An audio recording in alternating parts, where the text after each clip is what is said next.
नमो अरिहन्ताणं नमो सिद्धाणं नमो आयर्याणं नमो उवज्झायाणं नमो लोये सवसाहुणम् नमः श्रीवर्धमानाय निर्धूतकलिलात्मने सालोकानां त्रिलोकानां यद्विद्यादर्पणाय ते।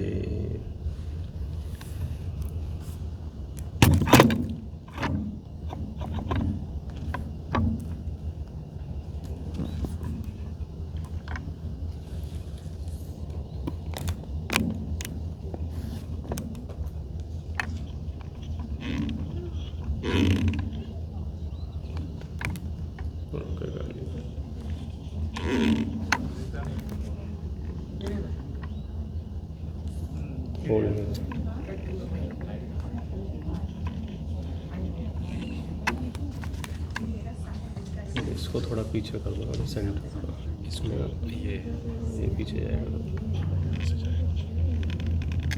यही पीछे नीचे डाउन हो रहा है ना। क्या हाइट कितना इतना ठीक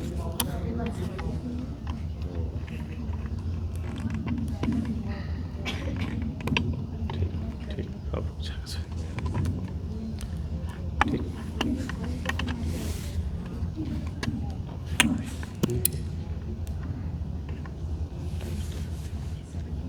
नहीं रुक जाएगा, ठीक है।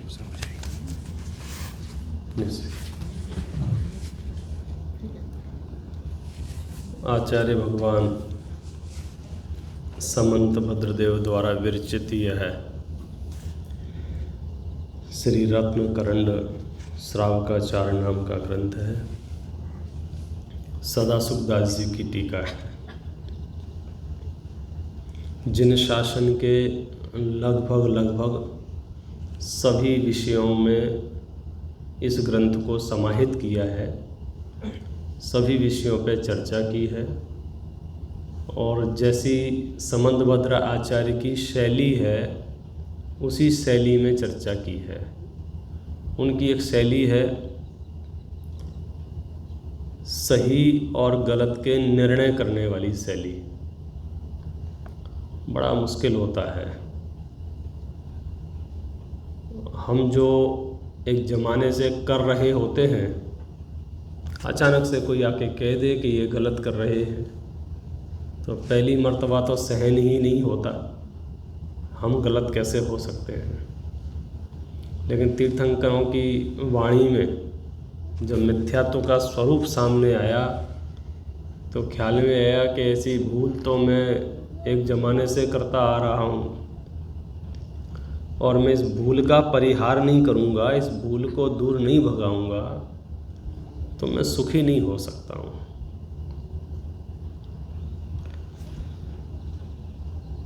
जब तक भगवान महावीर थे तब तो प्रत्यक्ष बात थी।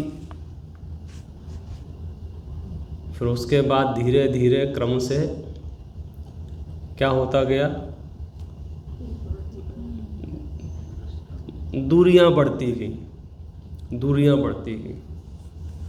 इधर दूरियां बढ़ती गई, इधर जब दूरियां बढ़ती हैं तो जाने अनजाने में ही मतांतर जन्म होने लगते हैं।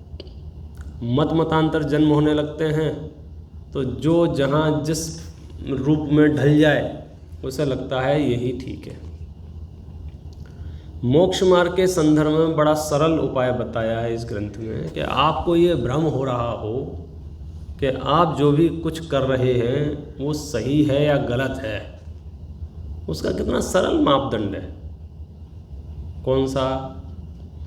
कि हमने जिन धर्म पद प्रतिष्ठा, हमने जिन धर्म लौकिक कामनाओं, हमने जिन धर्म व्यापार आदि के लिए, हमने जिन धर्म समाज आदि के लिए, हमने जिन धर्म इन सब कारणों से स्वीकार नहीं किया था, अंगीकार नहीं किया था। हमने तो सुखी होने के लिए जिन शासन को अंगीकार किया था, और सुखी होने का एकमात्र तरीका जो है वो कषायों का अभाव है, वो मिथ्यात्व का अभाव है, वो परिग्रह का अभाव है। सुखी होने का एकमात्र उपाय, यदि अंदर में निष्कषाय वृत्ति को हमने जन्म दे दिया तो दुनिया का कोई भी परिणमन आपको आकुलता पैदा नहीं करा सकता है।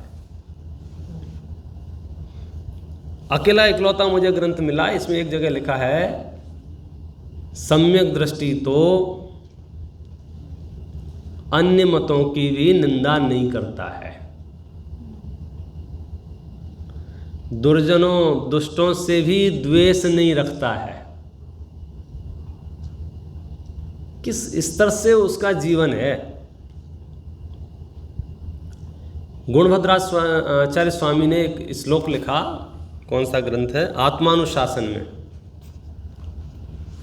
उसका अर्थ सीधा सरल है, देखो जिसके मन में रहता भले प्रकार धर्म का वास, अपने प्राण हनन करने वाले का भी न करे वह घात, किंतु धर्म बिन पिता पुत्र भी हरे परस्पर प्राणों को, अतः धर्म ही सब जीवों का एकमात्र रक्षक जानो।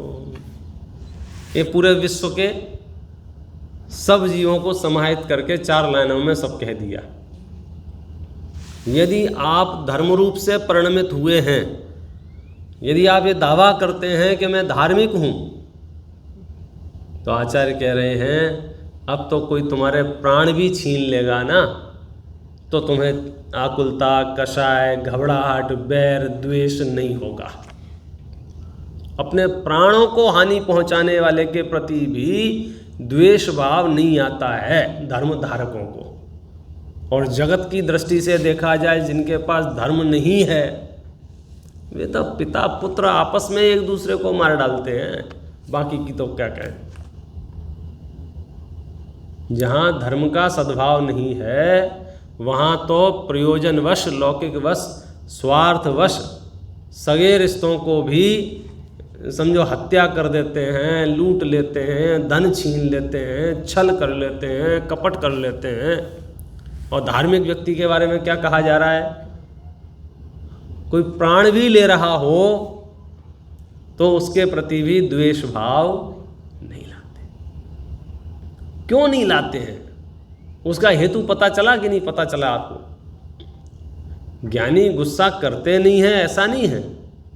जैसे लोक में एक भाषा चलती है, देखो मैं आपको बहुत कुछ सुना सकता हूँ, सुना नहीं रहा हूँ, मैं तुम्हारा बहुत अहित कर सकता हूँ लेकिन कर नहीं रहा हूँ। मेरे में भी आपस में इस तरह की भाषा चलती है, मतलब गुस्सा तो आ रहा है लेकिन व्यक्त नहीं कर रहे हैं। धर्मात्मा के साथ ऐसा द्वंद्व नहीं है। कैसा कि गुस्सा तो आ रहा है, अभी सोच के कि मैं गुस्सा करूंगा तो कर्म बंधेगा इसलिए नहीं करता हूँ। कई बार ऐसा हो जाता है ना कि गुस्सा तो आ गया, अब मैं करूंगा तो क्या होगा, कर्म बंधेगा, तो नहीं करता हूँ। अथवा लोग मुझे फिर विद्वान नहीं समझेंगे, क्योंकि यार यार पंडित जी गुस्सा कर रहे हैं तो फिर तो लोग मुझे विद्वान समझते रहें, इसलिए मैं गुस्सा नहीं करूँ। तो ये तरह तरह के आप कारण ढूंढ के कषाय नहीं करते हो, उसे निष्कषाय भाव नहीं कहते हैं। यहाँ तो कह रहे हैं कषाय उत्पन्न ही नहीं होती है, क्रश कर दी है, नष्ट कर दी है। उसके बिना वो वाक्य नहीं निकल सकते हैं, लाखों वर्षों तक जीऊं या मृत्यु आज ही आ जाए। उसके बिना आप नहीं कह सकते हो कोई बुरा कहे या अच्छा, लक्ष्मी आवे या जावे। अब आप घोषणा नहीं कर सकते हो, हमने घोषणा की है। तीर्थंकरों के अनुयायियों ने अनाउंसमेंट कर रखा है, क्या, कोई बुरा कहे या अच्छा, बोलो आलोक जी, हम सब ने मेरी भावना पढ़ी है कि नहीं पढ़ी है? सौभाग्य से कुछ कुछ रचनाएं ऐसी हो गई हैं कि समाज के हर तबके के पास वो है और उसे आदर प्राप्त है। कईयों को तो हमने बांट लिया, लाइनें खींच ली, ये इसका है, ये उसका है, उसका है। कुछ कुछ चीज़ें अभी भी हैं जो सार्वभौमिक हैं। तो मेरी भावना मैं समझता हूँ वो सार्वभौमिक है, मतलब सब भूमियों पे चल जाती है। तो उसमें तो आपने घोषणा की थी ना, क्या घोषणा की थी? छूट दी थी ना, किसको? अपने निंदकों को और अपने प्रशंसकों को, दोनों को एक भाव, एक तराजू में रख के बात कर ली। भैया ठीक है, आपने तारीफ की, धन्यवाद। आपने निंदा की तो भी धन्यवाद। कोई बुरा कहे या अच्छा, लेकिन अज्ञानी मिथ्या दृष्टि क्या सोचता है? सब मेरे बारे में अच्छा अच्छा ही कहें, अच्छा अच्छा ही बोलें, अच्छा अच्छा ही सोचें, लेकिन ऐसा होता नहीं है। मैं तो आपको ग्रंथ के बीच बीच में से प्रकरण उठा उठा के पढ़ा रहा था। जो पन्ना खुल जाए वही ज़बरदस्त है इस ग्रंथ का, और हाईलाइट के तौर पर ये 5-7 प्रवचन अपन ने व्याख्यान में लिए। ये ग्रंथ है ना, ऐसे ऐसे ऐसे यूँ ये पन्ना खुल गया है, ठीक है। अब यहाँ हम पढ़ना शुरू कर दें तो आपको ऐसा रस आएगा कि देखो मज़ा आ गया, देखो मैं पढ़ता हूँ। मैं तो आपको सिर्फ सैंपल दे रहा हूँ कि इस ग्रंथ को अद्योपांत पढ़ना है। जीवन में एक आध ग्रंथ तो हमें संकल्प पूर्वक कंप्लीट करने ही चाहिए, नहीं तो हमें अधूरापन लगता ही रहेगा। क्या लिख रहे हैं मालूम है? पेज नंबर खुला है मेरा 171।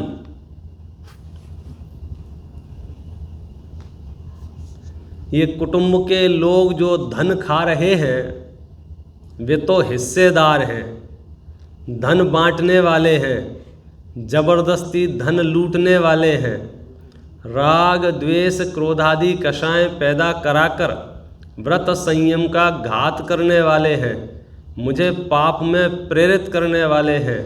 मुझे भी इनके संयोग से ऐसा अज्ञान अंधेरा छाया है जिसके कारण धर्म अधर्म, न्याय अन्याय, यश अपयश कुछ भी दिखाई नहीं देता है। अपने स्त्री पुत्रादि के विषय साधने को अन्य निर्बल और भोले अज्ञानी जीवों का धन ठगने में, लूट लेने में परिणाम तुरंत तैयार हो जाते हैं। इस कुटुंब को धन, वस्त्र, आभरण, भोजन आदि से तृप्त करने के लिए झूठ में, कपट में, चोरी में परिणाम निरंतर लगे रहते हैं। इसलिए अब भगवान वीतराग के धर्म को पाकर कुटुंब के लिए धन कमाने में अन्याय अनीति में प्रवर्तन नहीं करूँगा। न्याय मार्ग से जो धन कमाऊँगा उसी में अपना, कुटुंब का, धर्म के लिए दान का विभाग करके जीवन के शेष दिन व्यतीत करूँगा। जब हमें मनुष्य जीवन की सच्चाई सामने ख्याल में आ गई है तो फिर हम क्यों उलझेंगे?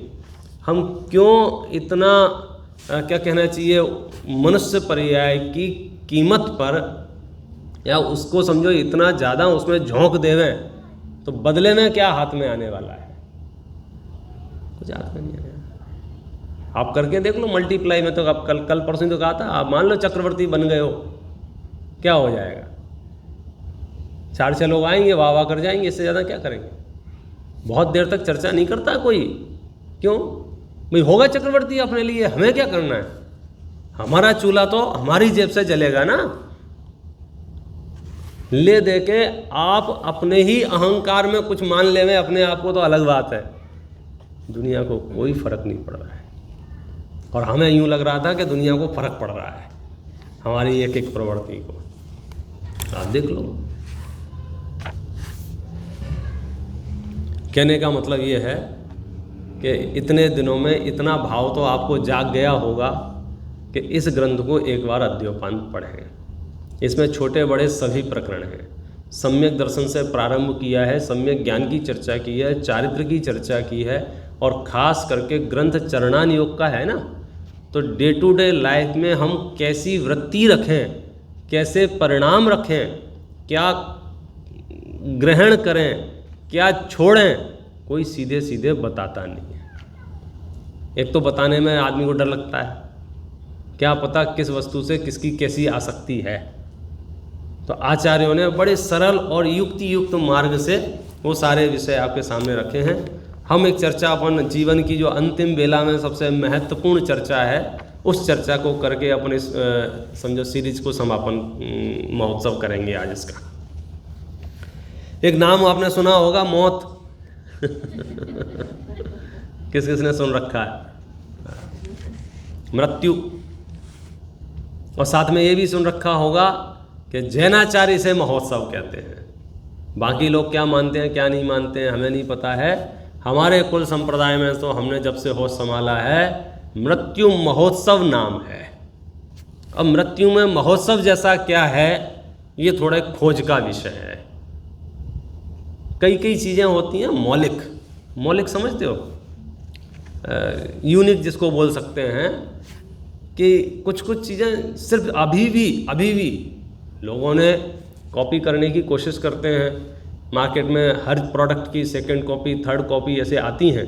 तो ऐसे ही जो उत्तम धर्म है, दया, अहिंसा, करुणा, सत्य, जो भी यहाँ शब्द हैं उन सब की कॉपी करने की कोशिश की है। फिर भी बहुत सारा पार्ट है लोग अभी कॉपी करने से कतरा रहे हैं, मतलब उनको समझ में नहीं आ रहा है। उसमें से एक पार्ट है ये संलेखना वाला। कौन सा? मृत्यु को महोत्सव कहने वाला। अभी भी आधी दुनिया उसी में लगी हुई है कि जिस प्रकार से हम इस मृत्यु को टाल दे रहे हैं। तो आचार्य ने कहा ठीक है आप टाल सकते हो तो टाल दो। आचार्य ने मना नहीं किया टालने के लिए, टाल दो। लेकिन बात तो तब की है जब आपके सामने वो परिस्थिति उत्पन्न हो जाए कि अब नहीं टाली जा सकती है। अब क्या करोगे? ख्याल में आया? देखो इसकी पहली गाथा है पूरे प्रकरण की, क्योंकि ये इसलिए कहना पड़ रहा है संलेखना आत्महत्या नहीं है, संलेखना सुसाइड नहीं है, संलेखना इच्छा मृत्यु नहीं है। ख्याल में आया? लोक में जो इच्छा मृत्यु चल रही है और संलेखना, मोर कौड़ी का अंतर। अब हमको क्यों समझ में नहीं आ रहा है? क्योंकि हम बहुत दूर से देख रहे हैं ना। हम तो वैसी जैसे मेढक की मौत को हमने कुमरण घोषित कर दिया था क्योंकि एक्सीडेंट हुआ है, और सेठ जी की मौत को हमने सुमरण घोषित कर दिया था क्योंकि भाई साहब मंदिर में बैठे थे, जबकि सच्चाई कुछ और थी। तो इसलिए हमको तो जो दूर से हमने सुन रखा है मिलते जुलते लग रहे थे, क्योंकि संलेखना में भी देह से ममत्व छूट जाता है और ज्ञानी मृत्यु को सहज स्वीकार करने को तैयार हो जाता है। और इच्छा मृत्यु में भी क्या कह रहा है कि लाओ हमको तो कोई ऐसी औषधि दे दो, ऐसी दवाई दे दो। दवाई क्या हो तो जहर ही है, ऐसा जहर दे दो जिससे हमारा ये काम खत्म हो जाए। तो यहाँ ये जो मरना चाहता है, पता है क्यों मरना चाहता है? क्योंकि उससे पीड़ा सही नहीं जा रही है। संलेखना में जो मृत्यु को स्वीकार किया है वहाँ पीड़ा के सहन करने नहीं सहन करने का चैप्टर ही नहीं है। उससे हमको तकलीफ नहीं है। किससे? पीड़ा के सहन होने से। लोक में जो इच्छा मृत्यु मांगते फिर रहे हैं उसके पीछे क्या लॉजिक है उनका? कि उनका दुख, उनकी पीड़ा उनसे सही नहीं जा रही है, तो उन्हें लगता है कि हमको मार दो। अच्छा, मूर्खों को क्या लग रहा है कि हम मर जाएंगे ना तो रिलैक्स मिल जाएगा। मैं अभी इस मनुष्य शरीर में है तो अभी करा रहे हैं, उठने में, बैठने में, खाने में, पीने में, सोने में, जगने में, हर चीज़ में तकलीफ हो रही है। तो मर जाएंगे तो इन सबसे आराम मिल जाएगा, रिलैक्स में मिल जाएगा ना। अभी तो बहुत दर्द हो रहा है, इसके बाद ऐसा नहीं है। तो करें क्या? कि देखो पहले तो परिस्थिति है, इसमें लिखा है 122 नंबर का श्लोक है और पेज नंबर है इसमें 431, 431।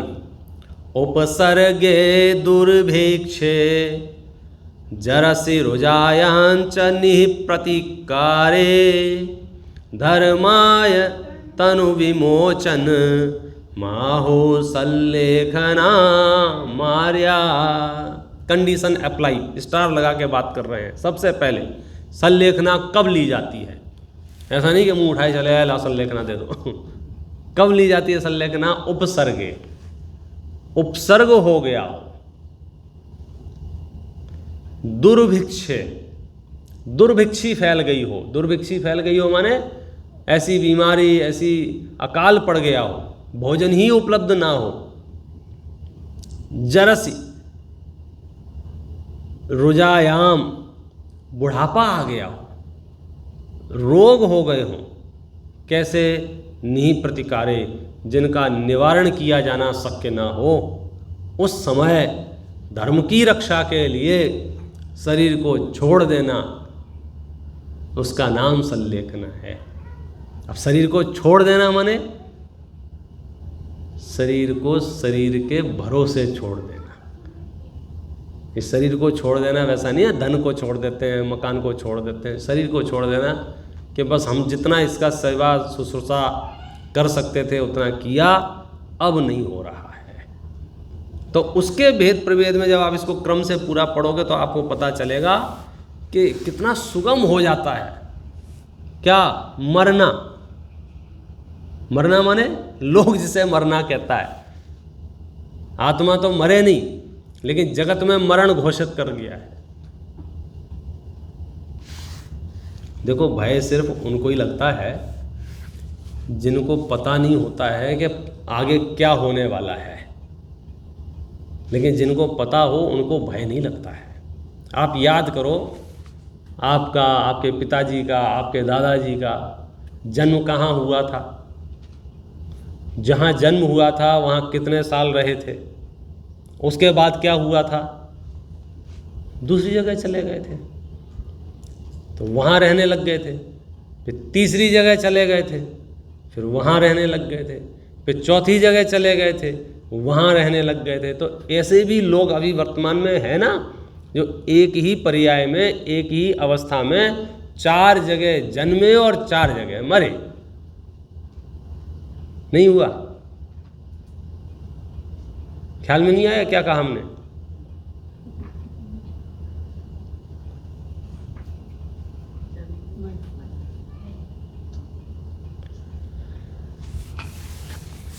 जन्म कहाँ हुआ था आपका?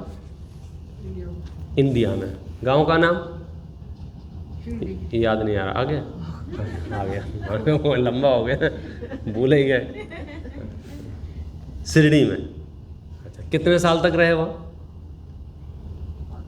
5-6 साल। उसके बाद कहाँ पहुँच गए? नासिक में आ गए। नासिक में कितने साल रहे? 15 साल। उसके बाद कहाँ चले गए? सीधे यूएस। हो गया। तो क्या हुआ? शिरडी में जन्म हुआ था और शिरडी वालों के लिए, शिरडी के क्षेत्र के लिए, शिरडी के वातावरण के लिए 5 साल बाद इनका वहाँ से मरण हो गया। खत्म कहानी। फिर नासिक में इनका जन्म हो गया। 15 साल तक वहाँ मामला चला, वहाँ कहानी खत्म हो गई। फिर यहाँ जन्म हो गया तो यहाँ चल रहा है। अब चूंकि यहाँ एक प्लस पॉइंट है कि हमको इसकी याददाश्त बनी हुई है, तो हम अपना मरण स्वीकार करने को तैयार नहीं है। हालांकि वहाँ के लोगों के लिए आप मरे जैसे ही हो। 4 दिन तक उन्हें बातें की थी, बातें भी कितने की होंगी। जब 5 साल के होंगे तो दोस्ती कहाँ, बातें भी नहीं कर पाए होंगे। आप समझे ना? तो ये जन्म मरण का जो जैन दर्शन की दृष्टि से बहुत उचित नाम है वो है संयोग वियोग। संयोग वियोग। शरीर के संयोग को जन्म कहा गया और शरीर के वियोग को मरण कहा गया, क्योंकि वस्तु कोई जन्म होती हो और वस्तु मरती हो ऐसा तो है ही नहीं। अब शिरडी में जो व्यवस्था थी उससे अच्छी व्यवस्था नासिक में थी, और नासिक में जो अच्छी व्यवस्था थी उससे अच्छी व्यवस्था समझो अमेरिका में है। तो यहाँ क्या हुआ? यहाँ प्रमोशन हुआ ना आपका, तो आपको मरण का दुख नहीं है। तकलीफ कब होती है? तो सम्यक दृष्टि का मैं इतना बताना चाह रहा हूँ कि वो तो सूटकेस पैक करके बैठा है उसे कोई ऐतराज नहीं है। आधी रात को भी मृत्यु आके कह के चलो क्या? बोले चलो। मतलब इतना भी अवशेष नहीं रह गया है कि वो अपने घर वालों को उठाए और बताए कि मैं जा रहा हूं, क्योंकि उसे पता है प्रमोशन होने वाला है। उसे मालूम है मैंने जो जिंदगी भर धर्म की आराधना की है उसके फल के अवसर आ गया है। उसे पता है कि उसमें मेरा लॉस होने वाला नहीं है, और उसे ये पता है कि अब जो कुछ भी होगा वो किस पे बेस होगा, पूर्व के किए हुए परिणामों में। तो मेरा यहाँ कुछ भी मतलब कहना, सुनना, बात करना कोई मायने नहीं रखता है। जैसे चुपचाप समझदार लोग होते हैं ना, समझदार लोग जब छापे पढ़ते हैं या कुछ भी, बिल्कुल पंचायत नहीं करते हैं। उन्हें पता है ये अपना काम करेंगे, तो वो बिल्कुल खुशी साइड में बैठता हूँ, अपना सारा काम कर लो और बता दो मेरे पास कितनी पेनल्टी है, उतनी लो और जज नहीं। लेकिन जिसको बहुत आसक्ति हो वो पेनल्टी तो देता ही देता है, साथ में 10 बीमारियां और पैदा कर लेता है। वो डिप्रेशन में चला जाता है, वो बेहोश हो सकता है, उसको घबराहट हो सकती है, जिंदगी भर के लिए सदमे में जा सकता है। 100 समस्याएं उसके साथ में, सम्यक दृष्टि के साथ में वो 100 समस्याएं नहीं। तो इसकी विधि क्या है?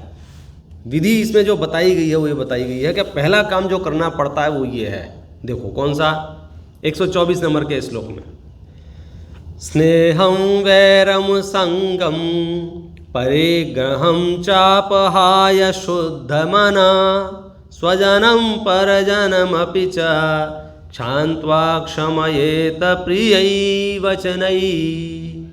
सबसे पहला काम स्नेह, बैर, संग, परिग्रह का त्याग करके शुद्ध मन वाला होकर स्वजन और परिजनों के प्रति क्षमा ग्रहण करके आप भी समस्त परिजनों के प्रति हितरूप वचनों द्वारा क्षमा मांगकर क्षमा ग्रहण करावे। तो ये तो हमने जब सम्यक दर्शन अधिकार शुरू किया था वहाँ भी कहा था कि क्षमा आत्मा का स्वभाव है, स्वभाव रूप हो जाओ। और अब बात आई है संलेखना लेने की, परदेश गमन की, परगति गमन की। तो परगति गमन में सबसे पहला काम क्या है? पहला काम वैसा आप क्षमा कर लो, 3-4 चीज़ें छोड़ दो सिर्फ। इसमें जो बताया ना 4 चीज़ें, कौन से? एक तो स्नेह, स्नेह माने राग। कोई इस दुनिया में एक भी परमाणु मेरे काम का नहीं है, ये मान लो, आपको जाने में बिल्कुल दिक्कत नहीं आएगी। वो आपको लग रहा होगा ये भी ले चलूँ, ये भी ले चलूँ, ये भी ले चलूँ, ये भी उठा लूँ, ये भी उठा लूँ, बहुत भारी होने वाला है। बैर, ये कोई काम का नहीं है। भूतकाल में किसी भी वजह से, मेरी अज्ञानता से, सामने वाले की अज्ञानता से, कषायों से, रीजन कुछ भी रहे हो, कहीं हमें किसी से बैर हो गया हो तो तुरंत छोड़ दो उसको। संग मतलब ये जो परिवार के प्रति, ये जो कुटुंब के प्रति, ये जो शिष्यों के प्रति, परिग्रह का ही पर्यायवाची है एक तरह से। ये सारे के सारे परिग्रह को क्या करो, इनका त्याग करके शुद्ध मन वाले होकर क्षमा अंगीकार कर लो। समाधि मरण के इच्छुक को और क्या करना चाहिए? प्रतिक्रमण कर लेना चाहिए। भूतकाल में किए गए सर्व पापों के लिए क्षमा मांग लेता है। फिर जो मुझे जो इसमें बताना है, कल एक भाई साहब ने हमको कहा भी था कि थोड़ा सा उसको टच कर देना, जो आपने कहा था, कौन सा, कि मरने के लिए जब व्यक्ति तैयार हो जाता है, अब वो भाषा बार बार ऐसी निकलती है प्रकरण मरण का, मरने के लिए तैयार हो जाता माने देह परिवर्तन उचित शब्द है, सबसे बढ़िया है ट्रांसफर। हम तो लिखते, मैसेज में भी यही लिखते हैं ना, देह परिवर्तन हुआ, देह विलय नहीं हुई है, क्या हुआ है? मरण नहीं हुआ है। लिखते ना उनका मरण हो गया, नहीं, मरण नहीं हुआ, उनका देह परिवर्तन हुआ है, मतलब एक शरीर से निकलकर दूसरे शरीर में चले गए हैं। तो उस समय समता के लिए, उस समय शांति के लिए विशेष उपदेश दिया है शास्त्रों में। कारण है उसका, क्या कारण है? कदाचित जीवन भर में गतिबंध ना हो पाया हो, कदाचित जीवन भर आयुबंध ना हो पाया हो, तो मरण के अंतर मुहूर्त पहले तो गतिबंध आयुबंध होता ही होता है। तो कम से कम उस काल में तो परिणाम शांत रखना। देखो ये तो आचार्यों के तरीके हैं अलग अलग माहौल में बात कहने के। हमने सर्वत्र एक ही बात का निरूपण किया है, कषाय नहीं करना। अब प्रसंग चूंकि मृत्यु का है तो अब आचार्य कह रहे हैं मृत्यु के काल में तो बिल्कुल नहीं करना। क्यों? उसका हेतु क्या बता रहे हैं? क्योंकि एक तो वो तकनीकी व्यवस्था की दृष्टि से कि कर्म बंधन के विशेष काल है, दूसरा थोड़े भी समझदार लोग होते हैं उनको ये चीज़ तो ख्याल में आई जाती है कि अब इसमें रहने वाले तो हम है नहीं। चीखना, चिल्लाना, कराहना, राग द्वेष करना, आकुलता करना, बेचैनी करना, इससे होने जाने वाला क्या है? बोले सिर्फ कर्म बंधने वाला है। तो जो थोड़े भी समझदार हैं, ऐसा लग रहा हो कि अब आयु नज़दीक आ रही है, उन्हें अपना मन समाधि और संलेखना के लिए तैयार कर लेना चाहिए। जैसा हमको तो संलेखना लेनी ही लेनी है, हमको तो समाधि लेनी ही लेनी है। अब उसके रूप बहुत हैं, उसके प्रकार बहुत हैं। यदि आप किसी संघ विशेष में हैं तो परिस्थिति अलग बनेगी। यदि आपके पास घोषित रूप से निर्यापक हैं, असिस्टेंट्स हैं, जो आपको समझो लास्ट तक आपको बताएंगे क्या करो क्या नहीं करो, और उनके भरोसे आपकी समाधि हो जाएगी। हमारे पास जो रास्ता है वो कैसा है कि हम नहीं गारंटी दे सकते हैं कि मृत्यु कब आएगी, कैसे आएगी, किन परिस्थितियों में आएगी, और उन परिस्थितियों में वो सारी चीज़ें होंगी क्या नहीं होंगी, तो क्या करना है। तो बोले दो चीज़ें हैं संलेखना में। अब पूरी दुनिया जो बात कर रही थी ना, कब? जब वो संलेखना संथारा का प्रकरण बना था, तो दुनिया जो बात कर रही थी वो मुख्य रूप से काय संलेखना की बात कर रही थी। काय संलेखना माने शरीर की संलेखना का। संलेखना शब्द का अर्थ होता है क्रश करना, नष्ट करना, जीर्ण शीर्ण करना। तो समाधि मरण के लिए शरीर को क्रमशः जीर्ण करते जाना, क्रमशः क्षीण करते जाना, ये काय संलेखना है। साथ में एक और है, कौन सी? कषाय संलेखना। उसमें क्या है कि बड़े भाई शरीर का तो जो होगा सो होगा, और जो हो रहा है वो हो जाएगा। आत्मा का बताओ उसमें क्या चल रहा है, और वो उससे ज़्यादा महत्वपूर्ण है। किससे? सुनो, शरीर के लिए तो भाषा है ऐसी, जब मृत्यु काल नज़दीक आए तो शरीर को क्रश करते जाना। क्या क्रश करते जाना? वो तो अपने आप ही होने वाला है। नहीं, हम क्या क्रश करेंगे? क्रश माने दुबला पतला शिथिल कमज़ोर, उसी को तो क्रश बोलते हैं। तो हम क्रश करेंगे तो वो तो होने ही वाला है। जैसे जैसे समझो मृत्यु काल नज़दीक आएगा, वैसे वैसे शरीर की बाह्य सामर्थ्य बढ़ेगी या घटेगी? क्या होगा? घटेगी। इसकी चमक घटेगी, इसकी जो काम करने की क्षमता है वो घटेगी, इसका आहार घटेगा, हर चीज़ घटती जाएगी। जो संलेखना नहीं करते हैं ना, उनकी भी हर चीज़ घटती जाती है। गधे घोड़े त्रेंच गति में होते हैं ना, मृत्यु काल नज़दीक आता है, वे भी कोने में जाके बैठ जाते हैं, आहार छोड़ देते हैं, भोजन छोड़ देते हैं, पड़े रहते हैं। शरीर का तो ये स्वाभाविक परिणमन है मृत्यु काल में आहार आदि का त्याग। ऐसा कौन सा विश्व का प्राणी है जो मरते मरते खाता है? बताओ मुझे, एक आध कोई आपने देखा हो तो बोलो। एक आध कोई? मनुष्यों को छोड़ दो, त्रेंचों को, गधे घोड़े कुत्ते बिल्ली, जो जानवर आपको एक्टिवली आपके आसपास दिखते हैं, इनके मृत्यु काल देखे हैं क्या आपने? मृत्यु नज़दीक होती है तो बोलो उसको भोजन करने का मन होता है, खाना खाने का मन होगा, दौड़ने का मन होगा उसको। क्यों? ये तो शरीर की सहज व्यवस्था है। शरीर, सच बताएं, जब आप मरोगे तो आप त्याग करो या ना करो, शरीर त्याग कर देता है। आप जबरदस्ती खिला भी दोगे ना, वो पलट देगा। बॉडी नहीं रखी, पानी तक एक्सेप्ट करना बंद कर देती है। तो आप कहोगे जब शरीर बंद कर ही देता है तो बीच में तुम क्यों घुस रहे हो? मैंने छोड़ दिया, मैंने त्याग कर दिया, मैंने आहार शरीर तो खुद ही छोड़ने वाला है। हम इसीलिए घुस रहे हैं, हम कुछ अलग से काम नहीं कर रहे हैं, हम तो उसकी हाँ में हाँ मिला रहे हैं। किसकी हाँ में हाँ मिला रहे हैं? शरीर की हाँ में हाँ मिला रहे हैं। अच्छा, इससे क्या होगा? हाँ में हाँ मिलाने से विसंवाद नहीं होगा, और हाँ में हाँ नहीं मिलाएंगे तो ठूंसे जा रहे हैं, शरीर की ताकत नहीं बची है। तो क्या हो रहा है? युद्ध चल रहा है। ये जितनी भी पुरानी मशीनें हैं और पुराने भोजन की पद्धति या पुराने आहार का सिस्टम जिनको याद रहता है, बहुत परेशान रहते हैं। क्यों परेशान रहते हैं? शरीर की क्षमता घट गई है, इच्छा घटी नहीं है, तो भोजन करते हैं इच्छा अनुसार और शरीर रखता है सामर्थ्य अनुसार। तो आपके भोजन करने के बाद फिर शरीर का दिमाग खराब होता है।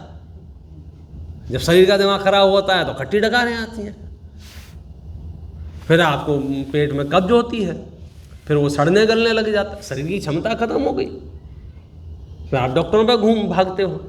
तो क्या करें? आप देख लो, समस्त जनागम में एक ही उपदेश है, जैसे जैसे शरीर शिथिल होता जाए आपके भोजन की क्वालिटी वो गुरु निर्णय करते हैं, क्या देना क्या नहीं देना। कौन सा भोजन देते हैं? जिसके पचाने में शरीर को मेहनत नहीं करनी पड़े, ऐसा भोजन देते हैं। श्रम नहीं करना पड़ेगा, आकुलता नहीं होगी। तो ये तो कोई बहुत ज़्यादा क्या कहना चाहिए, तनाव वाला विषय नहीं है, बहुत सरल विषय है। आप चाहो या ना, अरे भैया आप थोड़ा सा बुखार आता है, उतने में आपका आहार छूट जाता है। भले ही उस समय धार्मिक भावना नहीं है, लेकिन आप क्या कहते हो? नहीं, मुझे भोजन का मन नहीं है। क्यों? अभी क्या हुआ है? सिर्फ 98 टेम्परेचर से 102 हुआ है, इतने में आपने भोजन छोड़ दिया, मैंने संलेखना ले लिया आपने जाने अनजाने में। और फिर भी कोई आग्रही इतने ताप में भी भोजन कर जाए, कोई मानसिक रूप से ऐसा लगे कि नहीं तो आइटम ही पहले ही बना है और पहले ही बुखार चढ़ रहा है और हलवा बना है और हलवा खा जाए, तो तकलीफ होगी ना, उसे उल्टी होंगी ना, मतलब प्रॉब्लम होने वाली है। तो आपको थोड़ी सी अस्वस्थता होने पर जब बाह्यत्याग हो जाता है, तो आप सोचो जब मृत्यु की तैयारी आप कर रहे होगे, तो फिर वहाँ भोजन का आकर्षण, भोजन का स्वाद, ये सब खत्म हो जाते हैं। तो ये काय संलेखना तो लेना बहुत सरल काम है, और लगभग सब ले ही लेते हैं। भले ही संकल्प पूर्वक ना लेते हों, शरीर खुद ही अपना काम करता रहता है। तुम्हें क्या करना है कि तुम्हें तो कषाय संलेखना की बात है कि हमारा जो मन लग गया था ना इस प्राप्त पर्याय में, और हमने कहा कि नहीं हम नहीं छोड़ेंगे, वो ये है। देखो मैं आपको यहाँ से बताता हूँ, 448 नंबर का पेज है, वहाँ है काय संलेखना की शुरुआत। श्लोकार्थ तो इतना सा है, क्रम से आहार छोड़ देवे, उपवास करता जाए, फिर छोड़ दो और कम कर दे और कम कर दे और कम कर दे, और क्रम से उसका परित्याग चलता रहता है। अब जो समझदार लोग हैं उन्हें तो ठीक है, इसमें क्या है, छोटी सी बात है, लेकिन जगत में ऐसे बहुत भोजन के आसक्तवान जीव हैं। हमने ऐसे भी वचन सुने हैं, अब मर तो रहे ही हैं, खा पी के ही मरे, अब जा तो रहे ही हैं, ये वस्तु और खिला दो बाबा जी को। डॉक्टर ने मना किया है कि भाई इनको डायबिटीज़ है और 10 तकलीफ़ें हैं, तो कभी कभी हमारा मन हो जाए या उनका हो जाए, ये सब इच्छाएं आपको परेशान कर सकती हैं। इसलिए काय संलेखना का वर्णन कर दिया है। स्पेशल अलग से लिखा हुआ है, काय संलेखना आत्महत्या नहीं है, और आत्महत्या क्यों नहीं है उसके भी सारे हेतु बताए हैं। क्रम से जब विषय चलेगा तो हम बताएंगे। इसके बाद जो है, आप कषाय संलेखना के टाइटल वाला पेज नंबर देखो, मिला आपको? कितना है? 450। हाँ ये रही है, छिप जाता है। हाँ, नीचे से दूसरा पैराग्राफ, जिस पे अपने को काम करना है, जिस पे बहुत ज़्यादा मेहनत करनी पड़ेगी।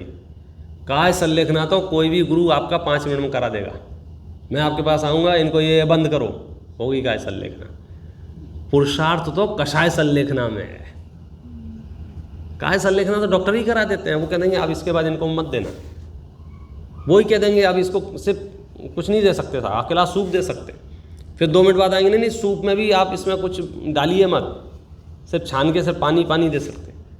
मतलब काय संलेखना वाला पार्ट तो लगभग आपका हो जाएगा, आप बिल्कुल चिंता मत करो, होना ही है और होता ही है, उसके तो ऑप्शन ही नहीं है अपने पास। कषाय संलेखना वाले में हमको श्रम करना पड़ेगा, उसका सुनो क्या है। और कषाय संलेखना होगी तो काय संलेखना आपको आनंद रूप होगा, और नहीं तो काय संलेखना कष्ट रूप होगा।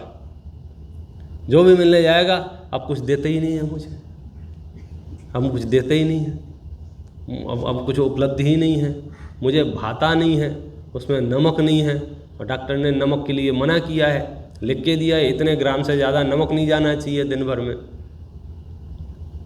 इन सब चीज़ों से बचना हो ना, तो कभी कभी हम जानबूझ के बिना नमक का खाया करो, तो पता चल जाएगा आपको। रसी सिस्टम है, अपने आप में जो पढ़ा होगा, सुना होगा, नाम सुना है रसियों का। आज भी भारत में ऐसे श्रावक गृहस्थ हैं जो क्या करते हैं, रविवार को नमक नहीं खाएंगे, बाकी पूरा भोजन करेंगे, लेकिन उनके भोजन में किसी में भी नमक नहीं होगा। सोमवार को हरी नहीं खाएंगे, मंगलवार को, मतलब एक दिन में, एक दिन दही नहीं खाएंगे, एक दिन दूध नहीं खाएंगे, एक दिन तेल नहीं खाएंगे, एक दिन घी नहीं खाएंगे। आप समझे। अब कोई इसमें बोल सकता है एक साथ सब छोड़ दो ना, कि नहीं, शरीर हमारा दुश्मन नहीं है, समझना। हमें शरीर चलता रहे, जिसको आप न्यूट्रिशन बोलते हो, वो तो देना है उसको, मतलब भोजन तो उसको देना है, लेकिन नीरस देना है। नीरस क्यों देना है? क्योंकि हमें मुनि अवस्था की तैयारी करनी है। क्या पता किसके यहाँ पड़ गाए जाएंगे, और जिसके यहाँ पड़ गाए जाएंगे उसके यहाँ जो भोजन होगा वो कैसा स्वाद का होगा। तो स्वाद को मुख्य नहीं करते हैं, किसको मुख्य करते हैं कि जितनी भूख लगी थी उससे तुम थोड़ा ग्रहण कर लेते हैं। नीरसता की आदत है। तो शरीर के लिए तो वो प्रैक्टिस कराई। यहाँ देखो आत्मा के लिए क्या करना है। जैसे तपश्चरण से काया को क्रश किया जाता है, वैसे ही राग द्वेष मोहादि कषायों को भी साथ साथ ही क्रश करना वह कषाय संलेखना है। बिना कषायों की संलेखना किए काय संलेखना व्यर्थ है, तुम्हारा सारी मेहनत पानी में फिर जाएगी। काय का क्रशपना तो रोगी, दरिद्री, पराधीनता से मिथ्या दृष्टि के भी हो जाता है। अब देखो इस ग्रंथ की विशेषता, पहले 3 पन्नों में, 2 पन्नों में काय संलेखना की प्रेरणा दी। क्या कहा था? क्रम क्रम से आहार छोड़ो और शरीर को क्रश करो। ये जो हो रहा है ना, आलसी, प्रमादी, भारी भारी, आप भोजन आधा कर लो, अपने आप एक्टिवनेस बढ़ जाएगी बोले। तो इस क्रम से वो घटाते गए। पहले तो निरूपण किया उसको, नीचे भी लिखा क्या फ़ायदा है, क्या लाभ है, वो पूरा निरूपण करने के बाद अब क्या कह रहे हैं सुनो। रोगी, दरिद्री, मिथ्या दृष्टि भी कषाय को दूल्हा पतला कर लेते हैं, मतलब हो जाती है। देह को क्रश करने के साथ ही राग द्वेष मोहादि को क्रश करके इसलोक परलोक संबंधी समस्त वांछा का अभाव करके देह के मरण में कुटुंब परिग्रह आदि समस्त परद्रव्यों से ममता छोड़कर परम वीतरागता से संयम सहित मरण करना, उसका नाम कषाय संलेखना है।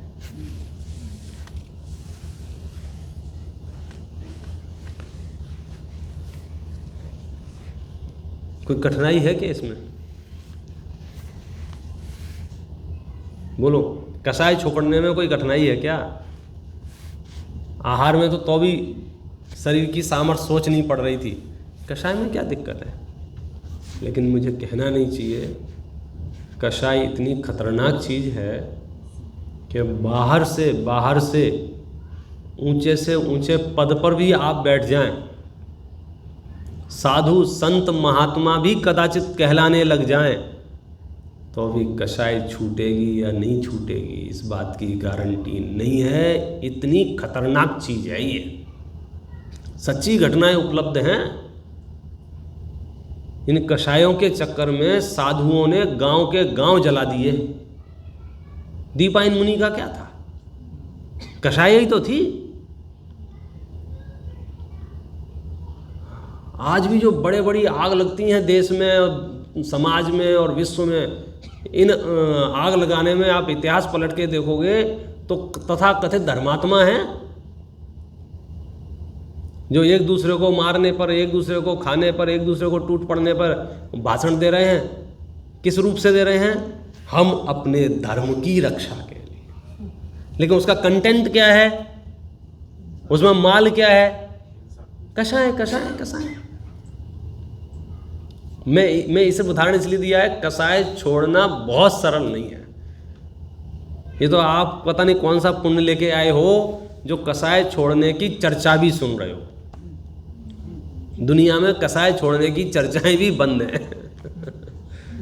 चर्चा करने वाले अपराधी से दिखते हैं, अच्छा कषाय छोड़ने की चर्चा कर,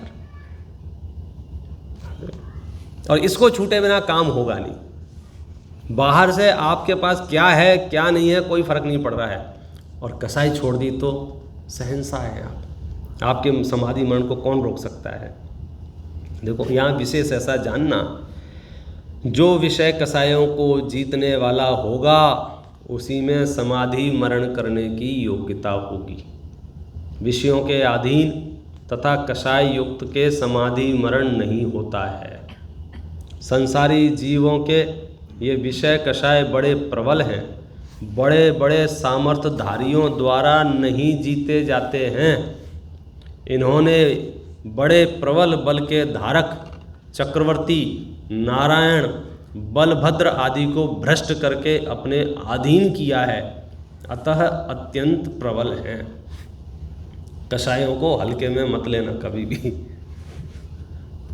संसार में जितने भी दुख हैं वे सभी विषयों के लंपटी, अभिमानी, लोभी को होते हैं।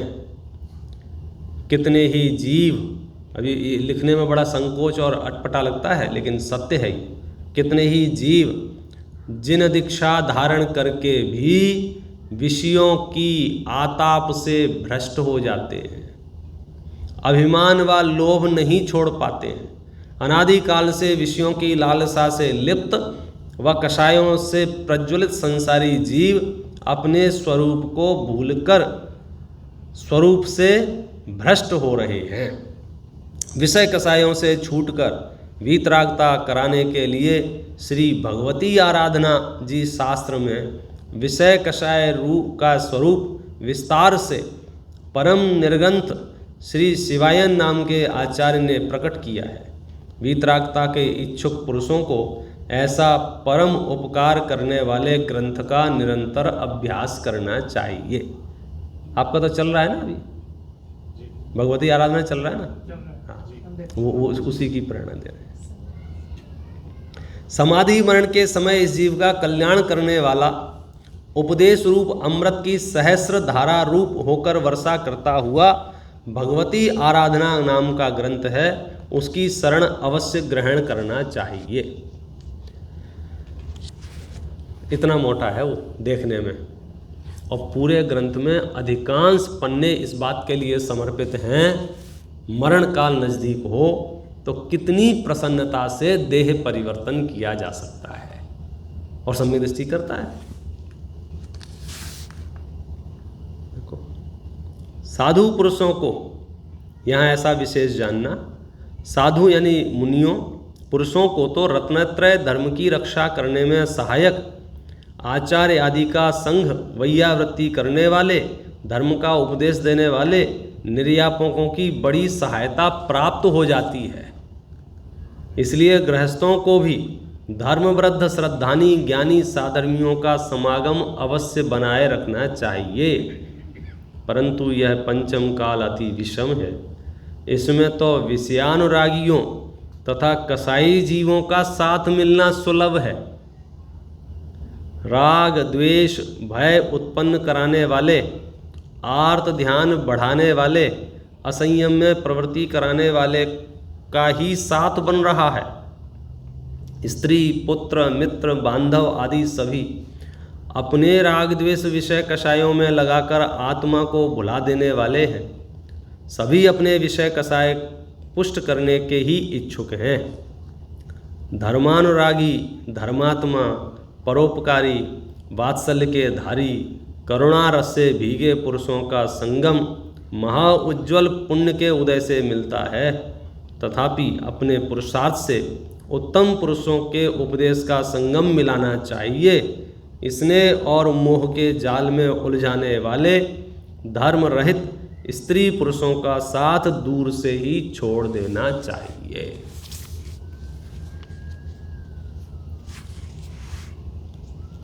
अब देखो ये एक एक चीज लिखी है। परअवस्था से कोई कुसंगी आ जाए तो उससे बात करना छोड़कर मौन रहना चाहिए। कोई प्रसंगी ऐसा बन जाए, कोई आके ही विकता करने लग जाए, इधर उधर की पंचायत शुरू कर देवे, तो क्या करें? उसे भगा सकते नहीं हैं, उसे कह सकते नहीं हैं, प्रतिष्ठित है, बड़ा है, नामधारी है, तो क्या करें? मौन हो जाते हैं। अपने कर्मोदय के अधीन देश काल के योग्य स्थान प्राप्त हुआ हो, उसी में रहकर शयन आसन अशन करना, जिन शास्त्रों की परम शरण ग्रहण करना, जिन सिद्धांतों का उपदेश धर्मात्माओं से सुनना, त्याग संयम शुभ ध्यान भावनाओं का विस्मरण नहीं करना, क्योंकि धर्मात्मा साधर्मी भी अपने तथा दूसरों के धर्म की पुष्टता चाहते हैं। धर्म की प्रभावना चाहते हुए धर्मोपदेशादि रूप वैयावृत्ति में आलसी नहीं होना। त्याग व्रत संयम शुभ ध्यान शुभ भावना में ही आराधक साधर्मी को लीन करना चाहिए। यदि कोई आराधक ज्ञान सहित होकर भी कर्म के तीव्र उदय से तीव्र रोग क्षुधा तृषा परिसह आदि करने में असमर्थ होकर व्रतों की प्रतिज्ञा तोड़ने लगे, अयोग्य वचन कहने लगे, रुदन आदि रूप विलाप रूप आर्त परिणाम हो जाएं, तो साधर्मी बुद्धिमान पुरुष उसका तिरस्कार नहीं करे, कटु वचन नहीं कहे, कठोर वचन नहीं कहे, क्योंकि वह वेदना से तो दुखी है ही। बाद में तिरस्कार के व अवज्ञा के वचन सुनकर मानसिक दुख पाकर दुर्ध्यान करके धर्म से विचलित हो जाए, विपरीत आचरण करने लगे, आत्मघात कर ले, इसलिए आराधक का तिरस्कार करना योग्य नहीं है।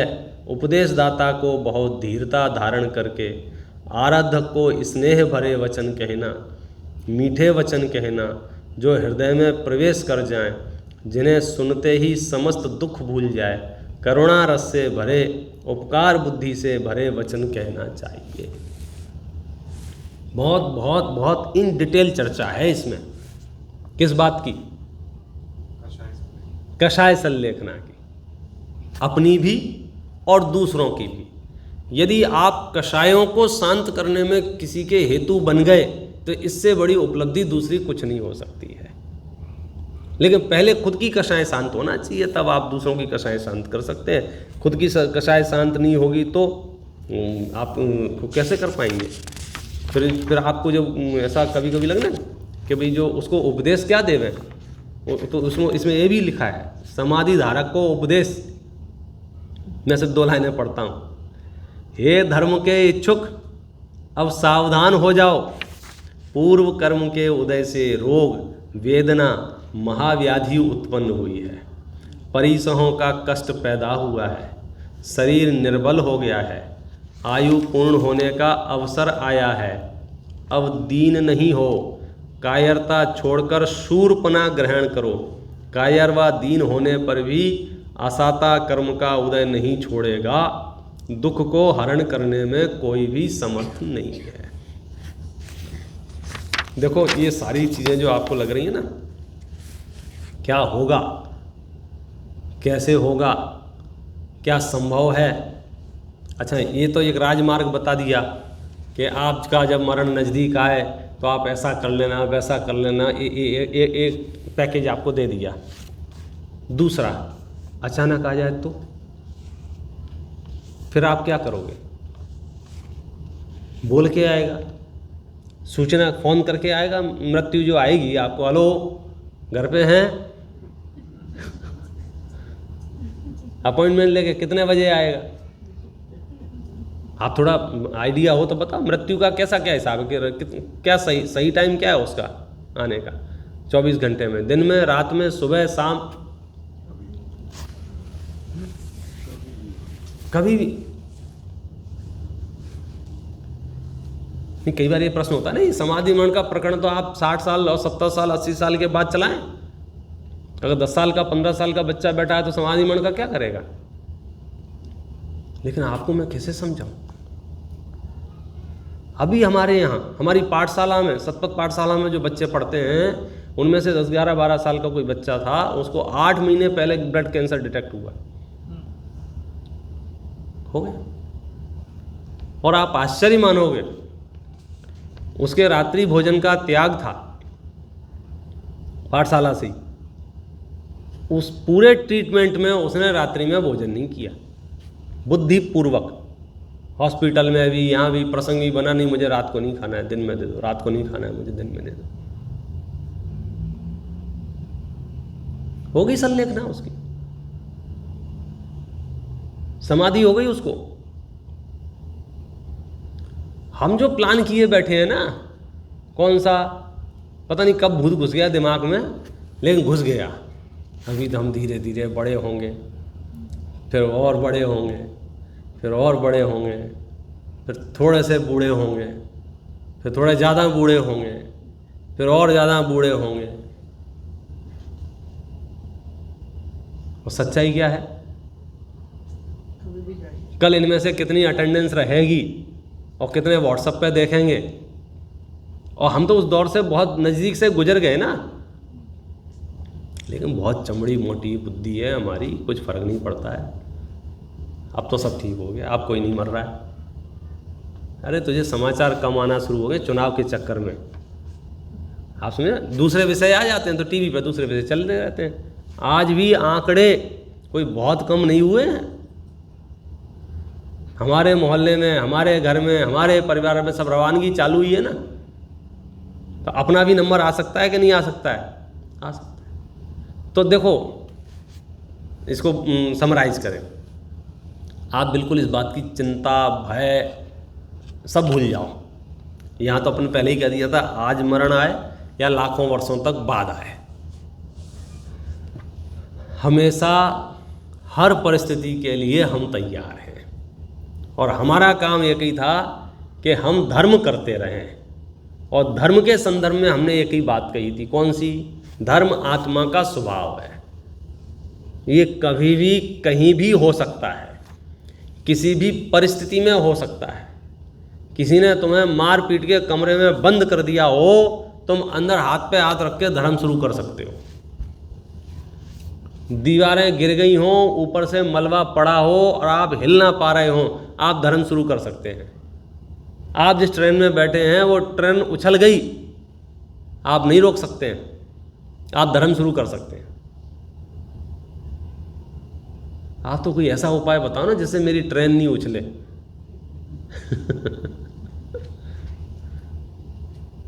आपने सारे उपाय कर लिए सिक्योरिटी के, बोलो उसके बाद भी मृत्यु तो निर्बाध आपके पास पहुंच जाएगी कि नहीं पहुंच जाएगी समय से?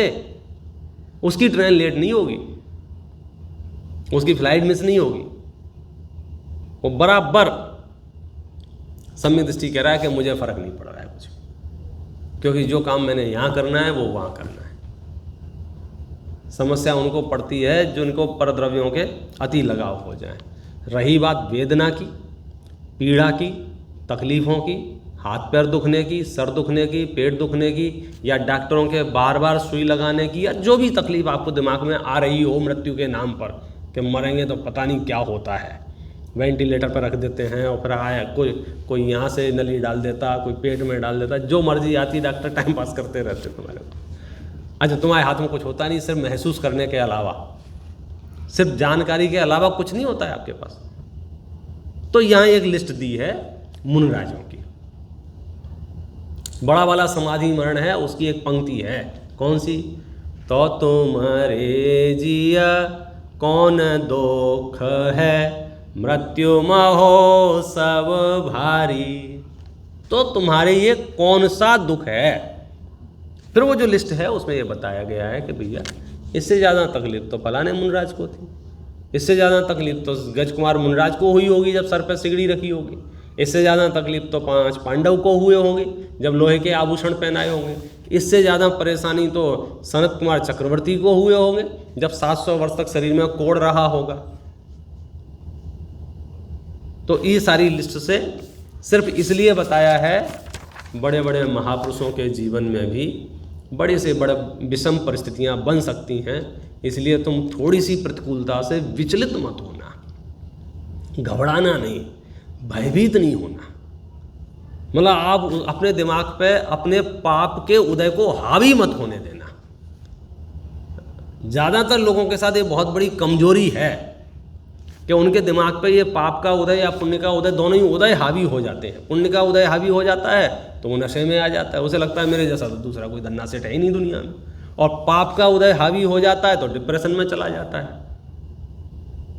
मेरी तो पोल खुल गई है, मेरे बारे में तो लोगों को पता चल गया है, मेरी तो बदनामी हो गई है, मेरा तो अपमान हो गया है, मेरा तो तिरस्कार हो गया है, मैं तो जिज्ञासावश जुआ खेलने चला गया था, अब लोगों को पता चल गया तो लोग तो मेरी तरफ बहुत बुरी नज़र से देख रहे हैं। और भी कोई भी आपने घनघोर पाप कर लिया हो या घनघोर पुण्य का उदय आ गया हो, आचार्य क्या कह रहे हैं मालूम है? इन तमाम परिस्थितियों में भी आप जिस हालत में भी हैं मोक्ष जाने की तैयारी शुरू कर सकते हैं, 100 काम छोड़ के। कैसा वो भूतकाल में वो बहुत चक्कर हो गया तो चिंता नहीं करो, सब सेटलमेंट होगा। हाँ बोलो। राजा शरण्य को सद्बुद्धि आई कि चलो साहब अब मोक्ष में जाना है, तो लोग याद रहे तो बहुत पापी था, तूने तो 7वें नरक का बंद बांधा था। बोले निपट लेंगे, अब जो भी होगा, बांधा था तो भोग लेंगे, खत्म। वो छोटा सा पार्ट है वो पूरे अनंतानंत जीवन काल का, वो छोटा सा पार्ट है। तो ऐसे ही जो अपराध मुझसे हुए होंगे और उन अपराधों में जो भी कर्म बंधा होगा, मैं उन कर्म के उदयों को भोग लूंगा। चल छोड़ो, अब तो ये बताओ कि आज से क्या करें। तो सम्यक दृष्टियों का तो मूड ही अलग रहता है। ये मान अपमान सम्मान तिरस्कार तालियां और हूटिंग, ये सब मूर्खों की बातें हैं। सम्यक दृष्टि तो समझ रहा है एक जैसा है। क्यों? क्योंकि जब यहाँ 4 लोग उठ के यहाँ आके सम्मान करते हैं, माला पहनाते हैं, प्रशंसा करते हैं, तो सम्यक दृष्टि के अंदर से आवाज़ आती है, बेटा तेरा इसमें कुछ रोल नहीं है, पूर्व में कोई कार्य ऐसा किया होगा जिसकी वजह से इनके ऐसा व्यवहार हो रहा है। और इससे उल्टा होता है तब भी सम्यक दृष्टि अपने अंदर में संतोष धारण करता है कि बेटा तेरा वर्तमान का कुछ नहीं है। कभी कोई बांध लिया होगा तो ये तो ऐसे ही चलता रहेगा, कभी गर्मी हो जाती है, कभी सर्दी हो जाती है, कभी बारिश होने लग जाती है। बोलो हम क्या करें? क्या करें बताओ? क्या करते हैं? जान लेते हैं। बारिश होती तो जान लेते हैं बारिश हो रही है, सर्दी हो रही है तो जान लेते हैं सर्दी हो रही है, गर्मी हो रही है तो जान लेते हैं गर्मी, निंदा हो रही होती है हम जान लेते हैं हमारी निंदा हो रही है। साहब अखबारों में चर्चे चल रहे हैं हमारे, जो देखो वो हमारी ही बात कर रहा है, जान लेते हैं। और प्रशंसा हो रही हो तो प्रशंसा जान लेते हैं। सब लोग आपके षड्यंत्र रच रहे हैं। हाँ, इसमें मैं बहुत क्लियर हूँ। पूरा विश्व मिलके भी षड्यंत्र करेगा तो भी मेरा नुकसान नहीं हो सकता है जब तक मेरा खुद का कर्म का उदय उसमें यश ना बोले। सब फेल हो जाएगा। कोई बंदूक भी चलाएगा तो समझो कट कट की आवाज़ आई, बोले क्या हो गया, बोले नहीं चल रही है, बोले निकले उतनी देर के लिए बंदूक खराब हो जाएगी। बंदूक खराब नहीं होगी तो मैं बैठ जाऊँगा। कुछ ना कुछ ऐसा बन जाएगा जिससे आपका कुछ बिगड़ने वाला नहीं है। तो सम्यक दृष्टि एक अलग ही अंदाज में अपनी ज़िंदगी जीता है। वो बाह्य परिस्थितियों को जानता तो है परंतु उनमें लिप्त नहीं होता है। और जब आप लिप्त नहीं होते हो तो आप इरिटेट नहीं होते हो, फ्रस्ट्रेट नहीं होते हो, थकान नहीं होती है, बेचैनी नहीं होती है, घबराहट नहीं होती है, भय नहीं होता है। और जब ये सब नहीं होगा तो स्वाध्याय में मन बहुत लगता है। जब स्वाध्याय में मन लगता है तो सत्य वस्तु के स्वरूप के आप नज़दीक पहुंच जाते हो। जब सत्य वस्तु स्वरूप के नज़दीक पहुंच जाते हो तो बस आप इससे आगे कुछ नहीं है, इसके आगे तो मार्ग अपने आप है। कहने का अर्थ ये है, जिनागम के अभ्यास से ही हम धर्म के सर्व अंगों को प्राप्त कर सकते हैं। इसलिए हम और आप सब जब जैसा जिसको अवसर मिले जिनवाणी का अभ्यास करते रहें और मोक्ष मार्ग में आगे बढ़ते रहें। इस मंगल भावना से अभी की बात विराम करते हैं।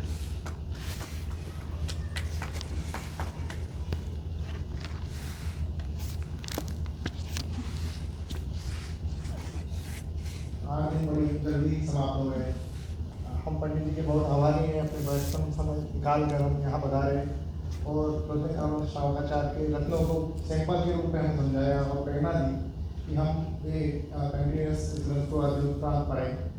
और पंडित जी के शब्दों में कि हम सब मोक्ष मार्ग की ट्रेन में बैठें, इसी भावना के साथ यहाँ पर हम आज समाप्त करें। Thank you.